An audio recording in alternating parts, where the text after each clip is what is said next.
Planning process of water resource management and planning. At the end of my report, you are expected to know and understand the importance of water resource management and planning and to know the planning process. So first things first, we must know what are the water resources.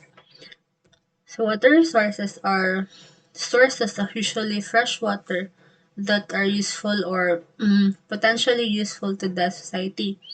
For instances, agriculture, industrial, household, environment, or for recreational use. Next is, what is water resource management? It is defined as the implementation of the best practices for effective, quantitative, and qualitative planning, development, distributions, and utilization of water.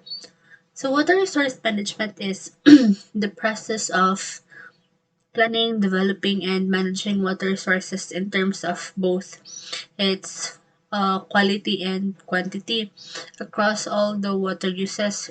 It also includes the institutions and infrastructures, entities, and information system that support and guide water management.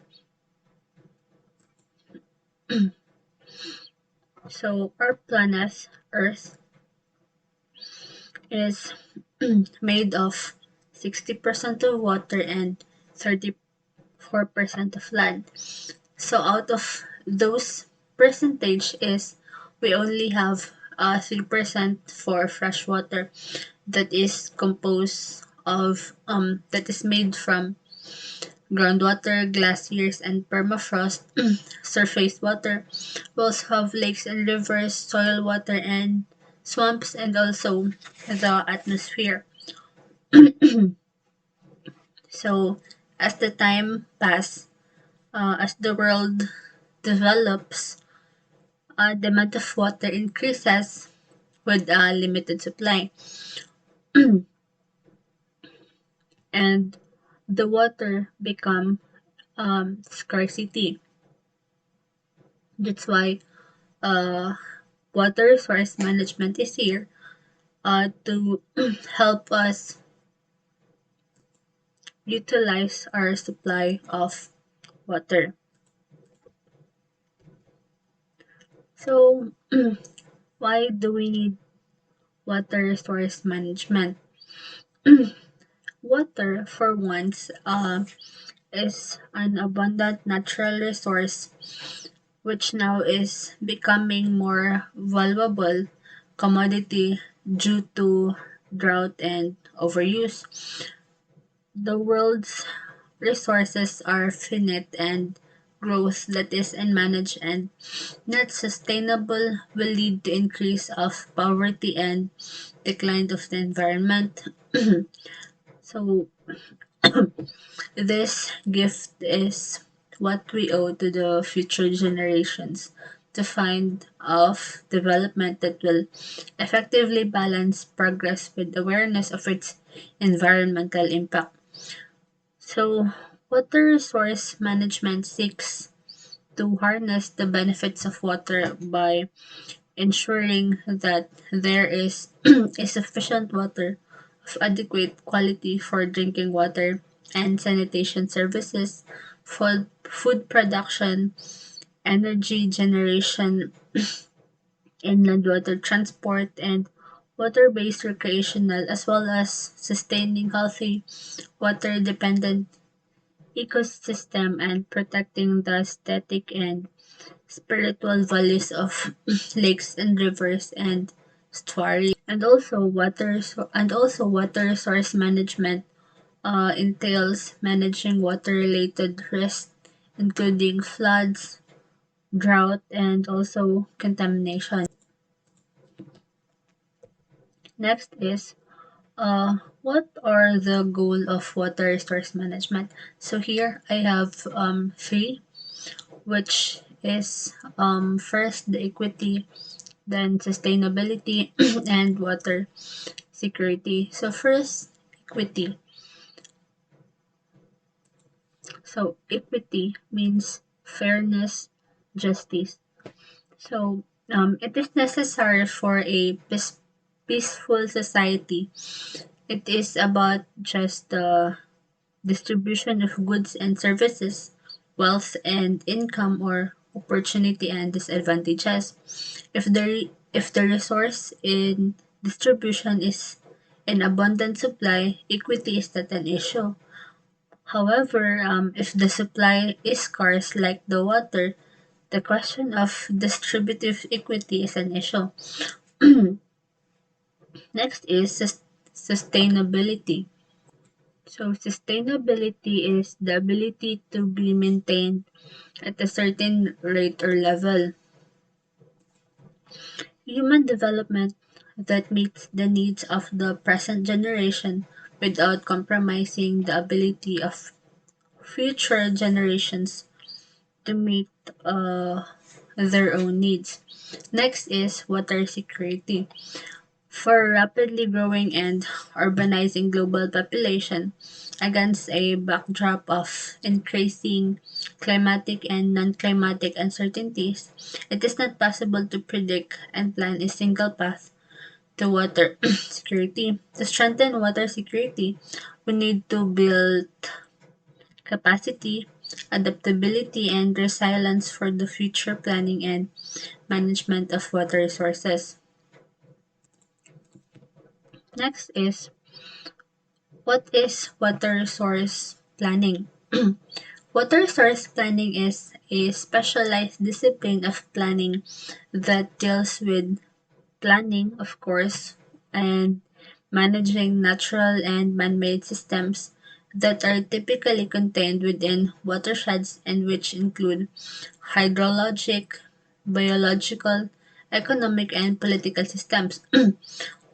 Water resources planning also requires integrating a wide range of disciplines to ensure the success, including hydrology, hydraulics, water quality evaluation, resource economics, microeconomics, epidemiology, environmental impact assessment, finance, and public policy, and also public participations. Effective water resource planning is essential to ensure the long-term balance between supply and demand is maintained. As for the water resource planning process, here I have 7 steps. First is identifying the problems and opportunities. This step is the most important and also the most neglected aspects of planning. So, careful consideration of problems presented and the opportunities to address it, and the translation of this into planning objectives. So, good planning begins with a well defined planning objectives, of course. A planning objective is a concise, formally structured statement that defines what a plan should accomplish, describes the geographic and temporal scope of the plan, and also it identifies the plan, who the plan will impact with. Next is create a planning team. Though this step is on the second step, it doesn't mean that anyone can do the first step, which is identifying the problems and opportunities. So it is created by the planning team. So no plan can be created without participants, and the participants of water resource plan will, to a great extent, determine the quality of the plan. So team members must possess both individual skills and be able to work effectively in a groups. Third is inventories and forecasting. So this step is the planning process require a careful definition of status quo or the current situation and forecasting future conditions. In this setting, the status quo, or the current situation, is defined as the existing and anticipated condition of water resource system if the planned policies, system configurations, regulations, and management strategies remain unchanged. Fourth is formulating alternative plans. At a first step in formulating alternative plans is the process of creating measures of performance for evaluating alternatives. So this step could be considered a separate step entirely as important as the 7 steps presented here. So fifth is evaluating the alternative plans. So an alternative plan should be evaluated based upon its success in addressing planning objectives effectively. Infeasible alternatives should be discarded when they are proven to be impossible or impractical. Inferior alternatives should be identified, although not discarded immediately in the early stages of planning, as during the alternative generation process some constraints identified as implying on an alternative may be later relaxed. Sixth is the ranking of alternative plans. When ranking alternative plans, it is important to recognize that both analytical and subjective comparisons are important. In analytical evaluations, quantitative scores based upon how well the alternative can meet a planning objective can be calculated. And lastly, the plan implementation. So the implementation is the cornerstone of plan success, as a plan can truly and only be successful if it is implemented. It should be noted that a tragedy for implementing a strategy, for implementing a planning alternative must be part of the plan. As through all of the planning steps described here, implementation is iterative and interlinked with the other planning steps. So levels of planning. We have local level, regional level, state level, national level, and international level. For the local level of planning, we have planned for a small area or a village, watershed development plan for a village, rainwater harvesting technique, and check dams, village tanks constructed. For the regional level, we have comparatively large area with several villages and construction of irrigation schemes. Third is the state level. We have when a regional level planning covers several states. Then for the national level, water resources planning carried for a major river basin of a river. For the international level is a river running across neighboring nations planning need at international level. Statement of objectives. Objective would be based on need of the region. Then for the national government, it may for achieving maximum economic and social benefits. For state government, it may be to reduce flood damages. And for village panchayats or the council of a village, it may be for water supply or irrigation purposes.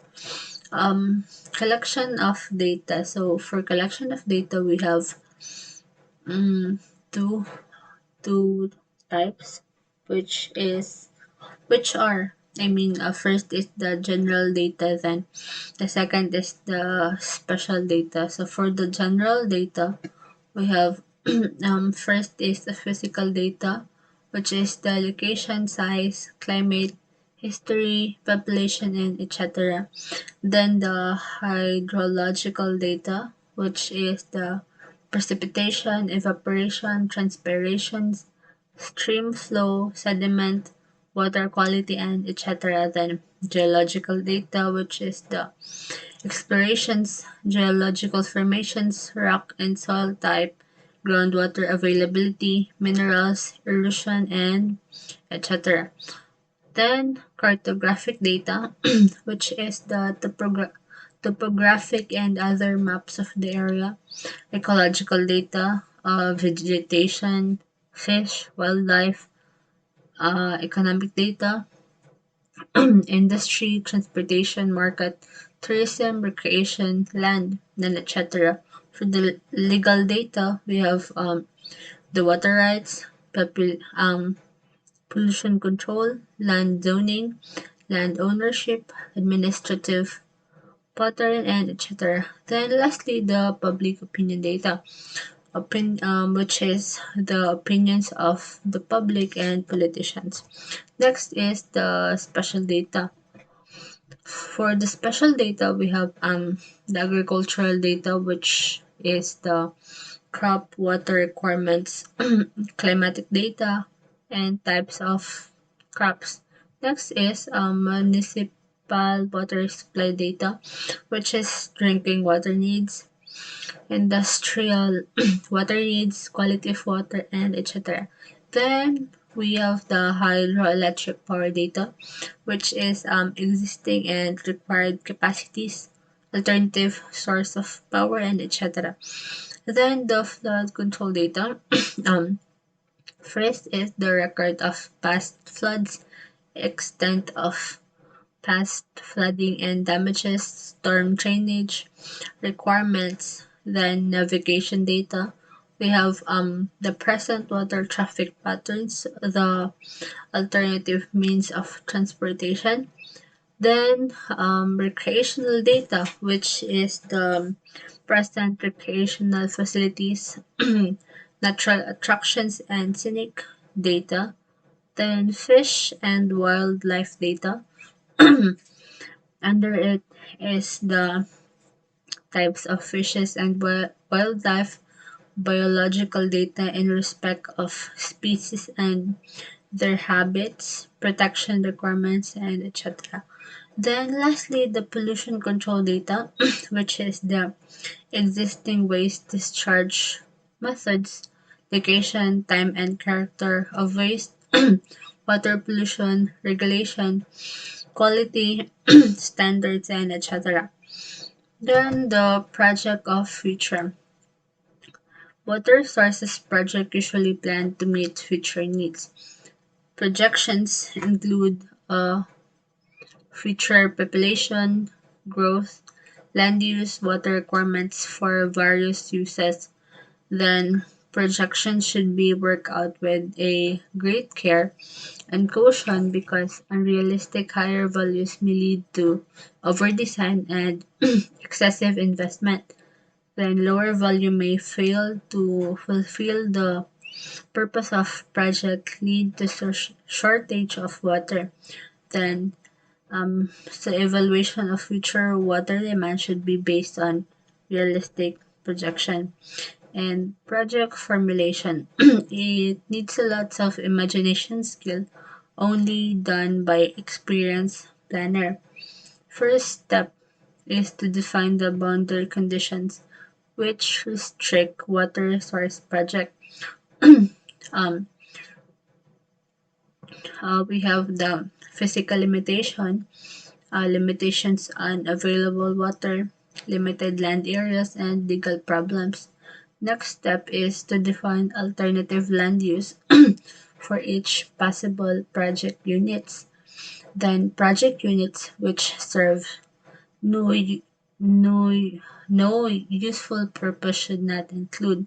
Next is the cataloging of possible project units. Then lastly, the project units along with alternative indicated and catalog. So project evaluation carried out to select alternative which is economically suitable. Best alternative consists of unit or combination of units which are economically most efficient. Then for economic evaluation, benefits and cost data are collected. For selecting most efficient unit, first step is to find out whether individual units are physically and economically independent or not. For single purpose, independent project evaluation is relatively simple. Then multi-purpose and independent unit more difficult. So that would be all for. If you have questions, just email me on my email address. So thank you.